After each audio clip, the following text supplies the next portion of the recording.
할렐루야. 우리 서로 인사하실까요? 잘 오셨습니다. 주의 이름으로 축복합니다.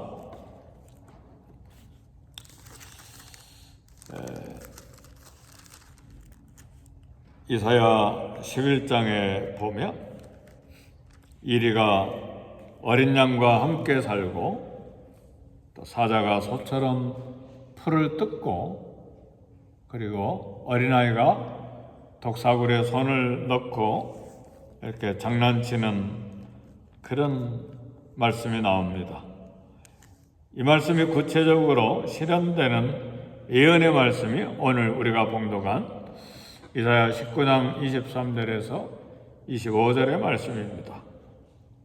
애굽의 원수는 아수르인데 그들 사이에 큰 길, 대로가 생겨서 서로 왕복하는 관계가 회복되는 것입니다. 이 대로가 생겼다고 하는 것은 관계 회복을 말합니다. 우리가 북한에 가는 길에 대로가 생기면 어떻게 됩니까? 관계가 회복이 되는 것이죠. 그렇죠? 근데 지금은 철조망으로 막아놓고 총 들고 서 있잖아요. 기관총 들고 서 있고. 이게 관계가 회복이 안 돼서 그래요. 이사야 19장 23절은 그런데 애굽과 아수르가 서로 화해하고 함께 하나님을 경배하게 될 것이라는 예언의 말씀이 나옵니다. 더 놀라운 것은 이사야 19장 24절 25절 보니까 이스라엘과 애굽과 아수르가 함께 하나님을 경배하고 모두 하나님의 복을 받게 될 것이라는 말씀이에요. 하나님의 말씀의 능력은 이와 같습니다.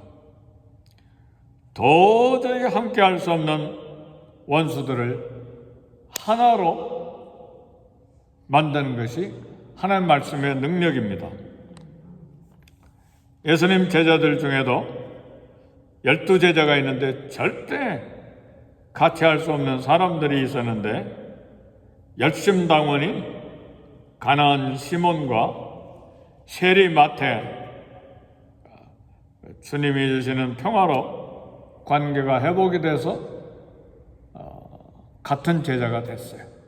열심당원 가나안 시몬은 이 로마의 앞잡이인 세관은 세리 마태를 죽여야 되거든요. 근데 같은 제자가 되잖아요.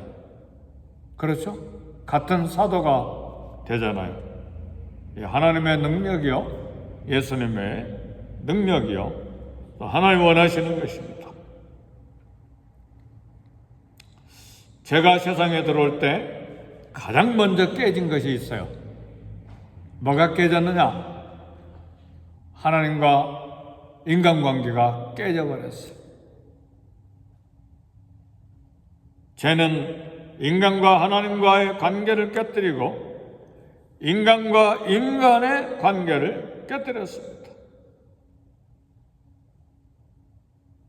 죄가 에덴 동산에 들어왔을 때 하나님과 아담과의 관계가 깨뜨려졌을 뿐만 아니라 아담과 하와의 관계도 여지없이 박살났어요. 왜요? 죄전자는 반드시 죽으리라고 했기 때문에 너 어찌 선악과를 먹었느냐? 아담이 대답한 말이 무슨 말인 줄 아세요? 당신이 만들어 나와 함께하게 하신 저 여자가 먹으라고 해서 먹었습니다. 그 말은 무슨 말이냐면 정령 죽으리라는 말씀이기 때문에 저 여자가 죽어야 됩니다. 그런 말이에요. 그 말씀이잖아요. 그러니까 죄가 들어왔을 때 관계가 깨지는 거예요. 그래서 에덴 동산에서 쫓겨나서 온 인류에 몇 사람 되지 않을 때 가인과 아벨의 관계가 깨져서 가인이 아벨을 죽이잖아요. 죄가 들어온 첫 번째 비참한 비극은 관계가 깨지는 것입니다. 복음의 능력이 십자가 은혜가 이 땅에 들어왔을 때 가장 먼저 회복된 것이 뭐냐? 관계 회복이에요. 하나님과 우리의 원수된 관계가 회복이 되고, 열심당원과 로마 앞잡이인 세리 마태가 관계가 회복이 되고, 사마리아와 이스라엘이 수백 년 동안 원수였는데 사마리아와 이스라엘 관계가 회복이 되고, 그렇죠? 우리 필립 집사님 가서 복음 전해서 온 사마리아에 부흥이 일어나잖아요. 그리고 사도 요한과 베드로가 부흥된 소식을 듣고 가서 또 기도하고 성령이 임하도록 또 복음을 전하잖아요. 이 관계 회복이에요. 복음을 통해서 하나님과 우리의 관계가 회복이 되고 우리는 이웃과의 관계가 회복이 되는 것입니다. 진정으로 복음을 받은 사람, 진정으로 십자가의 은혜를 받은 사람은 관계 회복에 전심을 쏟게 되어 있어요. 하나님의 자녀들이 하는 일은 무엇입니까? 화평케 하는 자는 복이 있나니 저들이 하나님의 아들이라 일컬음을 받을 것이며. 사랑하는 성도 여러분, 우리는 예수 그리스도의 피를 받고 십자가 은혜 안에 살고 있는데 관계가 깨어진 대로 계속 있는 것은 십자가 복음을 발로 밟고 있는 거예요. 관계가 회복이 돼야 됩니다. 아멘, 할렐루야. 나를 쳐서 복종시켜야 돼요. 십자가, 예수 그리스도의 피 흘리신 십자가 앞에 엎드려야 돼요. 그게 복음을 받은 사람이요, 십자가의 은혜를 받은 사람입니다.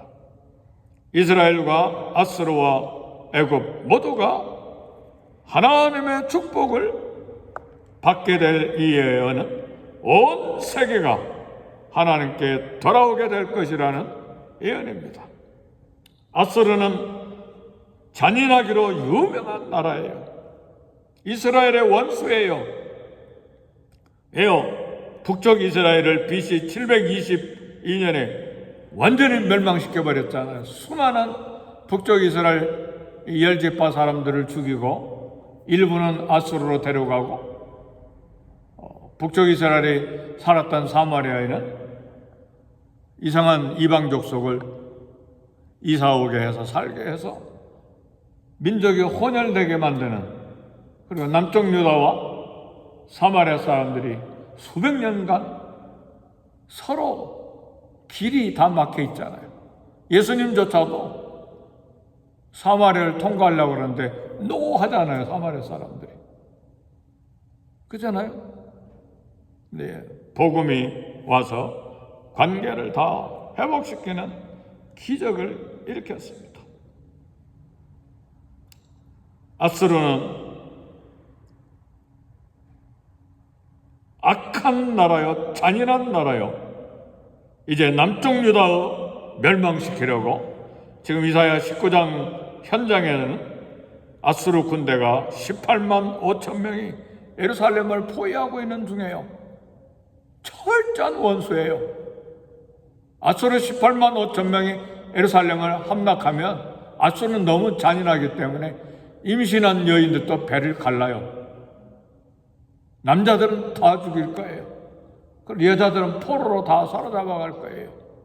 얼마나 잔인합니까? 하나님께서는 오늘 말씀합니다. 그날에 이스라엘이 애굽 및 아수르와 더불어 셋이 세계 중에 복이 되리니, 그랬어. 셋이 다 복이 된다. 그날이 되면. 사랑하는 성도 여러분, 아수르 같은 나라는 하나님의 심판을 받아서 반드시 멸망해야 됩니다. 이것이 이스라엘의 감정이요 마음이요, 오늘 우리의 감정이요 마음이에요. 그러나 하나님의 눈에는 하나님의 구원과 축복을 받아야 될 대상으로 오늘 말씀을 선포하고 있어요. 이사야도 이 예언의 말씀을 선포하면서 마음이 별로 안 좋았을 거예요. 원수 애굽, 원수 아수르가 축복받는 나라가 되다니 싫었을 거예요. 이런 감정, 싫은 감정, 미운 감정 때문에 복음을 전하라고 그러는데 도망가 버린 선지자가 누굽니까? 요나잖아요. 너 아수르 니느웨 가서 복음 전해라. 그러니까 멀리 배 타고 도망가 버리잖아요. 동북 쪽으로 가야 되는데 서남 쪽으로 가서 옆바에서 배 타고 걸어서 가야 되는데 배 타고 멀리 도망가잖아요. 그러다 고기배 속에 들어가서 3일간 죽을 고생 했다가 겨우 기적적으로 살아났죠. 사랑하는 성도 여러분, 우리 하나님의 마음을 알아야 돼요. 멸망되었어야 마땅한 하나님과 원수가 누군가? 바로 나와 여러분도 하나님과 원수였어요. 왜요? 죄인이었기 때문에. 죄인은 무조건 하나님과 원수예요. 심판받아 저주받고 지옥에 가야 돼요. 누가? 저와 여러분이. 네, 예수님이 저와 여러분을 반드시 멸망되고 반드시 저주받고 지옥 가야 될 저와 여러분. 예수님께서 어떻게 하셨어요? 예수님이 하나님 마음을 아셨어요. 하나님 마음을 받아들였어요. 그래서 저와 여러분을 위해 피 흘려 죽으신 거예요. 그렇다면 하나님의 은혜와 사랑과 구원, 복받은 자로 변했다면 우리의 원수이고 평생 악한 짓만 골라서 행한 자도 우리의 원수도 하나님의 은혜와 사랑을 받을 수 있어야 합니다. 아멘, 할렐루야. 우리 옆에 그런 사람이 있잖아요. 아무리 봐도 악한 일만 골라서 해. 미운 짓만 골라서 해. 하는 말 다 미운 말만 골라서 해. 우리 옆에 그런 사람들이 있어요. 그런 사람이 하나님 눈에 어떻다고요? 관계가 회복이 되고 복받고 하나님께 예배하고 하나님 사랑을 받는 사람이 되는 것이 하나님의 마음이라 그 말이에요. 저도 이 말씀을 오늘 설교 준비하면서 하나님, 저도 찔린 게 있었어요. 우리 다 찔려야 돼요. 하나님 말씀 들으면 가슴을 칼로 찌르듯 찔림을 받아야 돼요. 이 말씀 나하고 상관없어 그러면 이미 하나님 말씀에 멀리 떨어져 있는 사람이에요. 우린 나의 원수라도 선대하고 기도하고 사랑하고 축복해야 돼요. 누가복음 26장 27절에 보니까 너희 원수를 사랑하고 너희를 미워하는 자를 선대하고 너희를 저주하는 자를 축복하고 너희를 모욕하는 자를 위해 기도하라. 주라, 그리하면 너희에게 주실 것이 후히 되어 누르고 흔들어 넘치도록 하여 너희에게 안겨주리라. 돈 주라는 말씀이기도 하고 구제라는 말씀이기도 하지만 이 말씀이 누가복음 6장 27절 다음에 나오는 말씀이기 때문에 원수를 사랑하고 미워하는 자를 선대하고 너희를 저주하는 자를 축복하고 너희를 모욕하는 자를 위해 기도하라, 주라, 그 말씀이에요. 아멘입니까? 아멘, 할렐루야. 성경 말씀을 읽을 때는요, 딱 한 절만 뽑아서 읽으면 그냥 내 엉뚱하게 내 해석만 하게 돼요. 근데 그 한 절 말씀을 그 장 전체를 놓고 보면 해석이 잘 돼요. 왜요? 뭘 주라는 말씀이에요? 먹을 것만 주라는 말씀이 아니에요. 이렇게 사랑과 그리고 기도와 축복과 선대하는 것을 주라, 그런 말이에요. 그러면 너에게 주실 것이니 후히 되어 누르고 흔들어 넘치도록 해서 너에게 안겨주리라. 아멘, 할렐루야. 그래서 우리의 원수도 어느 날 나에게 그런 넘치도록 안겨주는 복을 하나님께서 그 마음을 감동시키셔서 주신다는 말이에요. 할렐루야. 그걸 체험할 수 있기를 주의 이름으로 축복합니다. 우리 체험하면서 살아야 돼요. 우리는 마음이 좁아가지고요, 체험하지 않으면 말씀 가지고는 잘 못 살아요. 하나님이 자꾸 주시면, 하나님 왜 이렇게 자꾸 주실까? 이건 누구를 도울까? 이건 누구를 도울까? 그래서 저도 최근에요, 하나님께서 꿈약에서 죄송해요, 코스타리카 사람들이 팍 달려와서 막 우리 집에 와서 와글와글 하는 거예요. 막 웬일인가? 그냥 가슴에 팍 맺히는 게 도와달라는 이야기예요. 그래서 하사모하고 상의해가지고 코스타리카 돕는 일을 했어요, 최근에. 아멘, 할렐루야. 그런 말씀, 그런 꿈 꿀 때는 얼른 해야 돼요. 하나님의 음성이기 때문에. 우연히 꿈 꿨겠지. 그럼 하나님은 안 주셔. 근데 하나님의 음성으로 듣고 바로 실천하면 하나님이 또 부어주세요. 믿습니까? 전 이런 간증을요, 수도 없이 많아요. 수도 없이. 여러분도 많이 경험하고 계실 거예요. 주라 그리하면 주시는 후이 되어 넘치도록 안겨주시기 때문에 물질만 아니죠. 우리 마음, 우리의 용서, 우리의 긍휼, 우리의 사랑, 관계 회복을 위한 하나님의 사역자로 쓰임을 받아야 돼요. 사랑하는 성도 여러분, 애굽은 원수이지만 이스라엘이 400년이나 신세졌던 나라예요. 70여 명의 야곱 가족이 60만이 되도록 400년 동안 복음자를 해준 나라예요. 그러니까 애굽도 복을 받을 자격이 있어요. 믿습니까? 아수르도 미운 나라이지만 연하에 전도를 받고 한때는 회복했던 그런 나라예요. 그죠?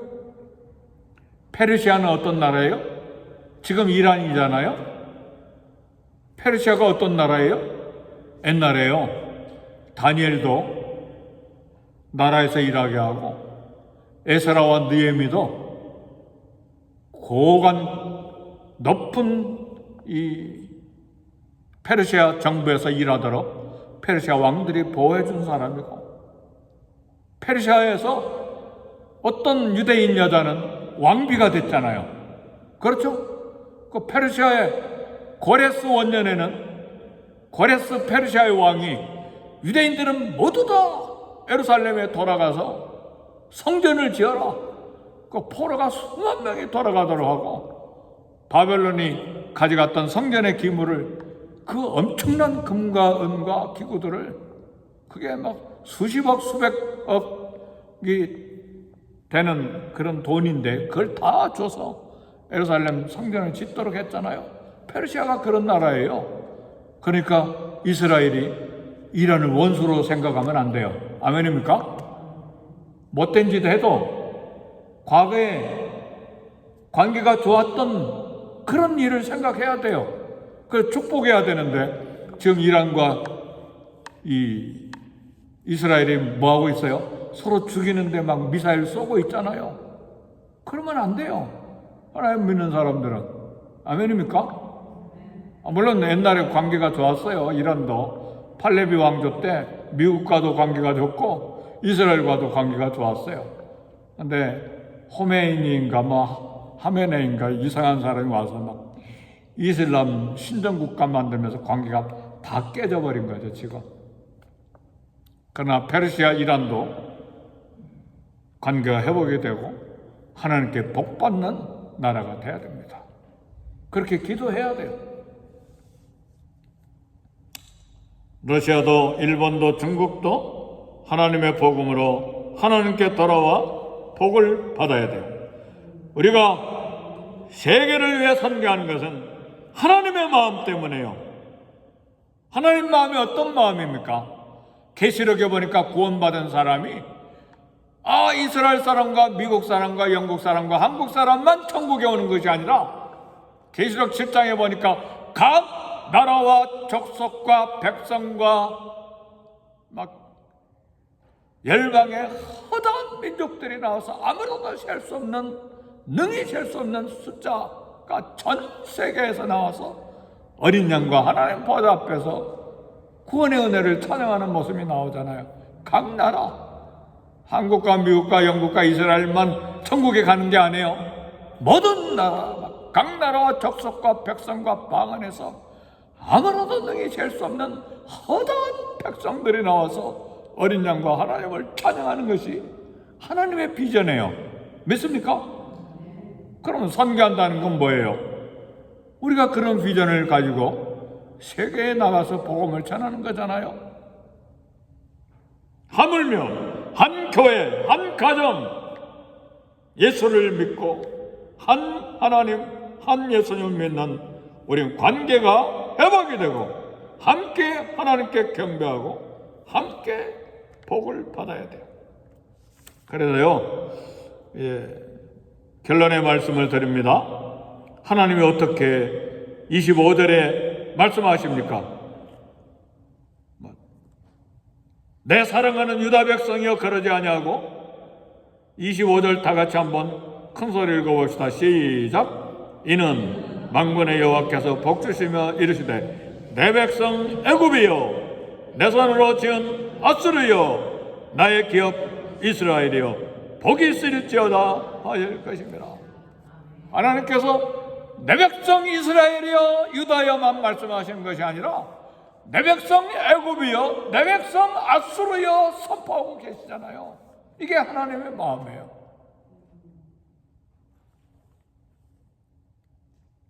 그래서 나를 힘들게 하는 사람, 나를 미워하고 모욕하는 사람, 나를 저주하는 사람, 기분 나쁘고 감정이 상하고 고통스럽지만 하나님은 말씀하시기를 나의 저 원수, 나를 모욕한 저 못된 짓만 하는, 나를 미워하고 나를 저주한 저 못된 나의 원수, 하나님은 나의 사랑하는 아들, 나의 사랑하는 딸로 부르시기 때문에 우리도 저들이 복받기를 위해 기도해야 합니다. 대단한 설교를 이 아침에 하고 있어요. 우리 본성에 맞지 아니하는 설교예요. 그게 하나님 마음이기 때문에 하나님은 복음을 통해서 이렇게 관계가 회복되기를 원하는데, 이 관계 회복을 거절하면 어떤 사람이 되는가? 탕자의 비유에서 나오는 형처럼 동생의 죄를 아버지에게 고자질하고 잔치 밖에서 하나님을 원망하는 바리새인이 된다 그 말이에요. 그 탕자 이야기는 유대인을 이야기하는 거예요. 형, 탕자의 형은 누구냐? 유대인이에요. 바리새인이에요. 잔치에 들어오지도 않고 아버지 원망하는 건 하나님을 원망하는 거잖아요. 그 동생 죄를 막 고자질하는 건 정죄하는 거잖아요. 유대인을 두고 우리 예수님이 비유로 탕자 이야기를 하신 거예요. 우리가 탕자의 형이 돼서는 안 돼요. 그러니까 진짜 탕자는 누구예요? 동생이 아니라 형이에요. 집에 있는 형. 너희는 온 천하에 다니며 만민에게 복음을 전파하라. 이 말씀은 하나님과 관계 회복을 위해, 이웃과의 관계 회복을 위해, 하나님 나라를 위해 살아라 그 말씀이에요. 하나님의 마음, 그리스도의 마음은 나와 원수된 열방 모두 하나님께 돌아오는 것이고 예배하는 것이고 복받는 것입니다. 전 세계를 향해서 마음을 쓰기 이전에 나와 가까운 형제, 우리 교회 안에 이 관계 회복에 쓰임받는 저와 여러분이 되시기를 주의 이름으로 축복합니다. 우리 함께 기도하겠습니다. 기도하실 때 교회를 위해 먼저 기도하시고, 그리고 나라와 백성 위해 기도하고, 우리 자녀와 가족을 위해 기도하고 일터를 위해 기도하고 건강을 위해 기도하고 선교사님들을 위해 함께 기도하겠습니다.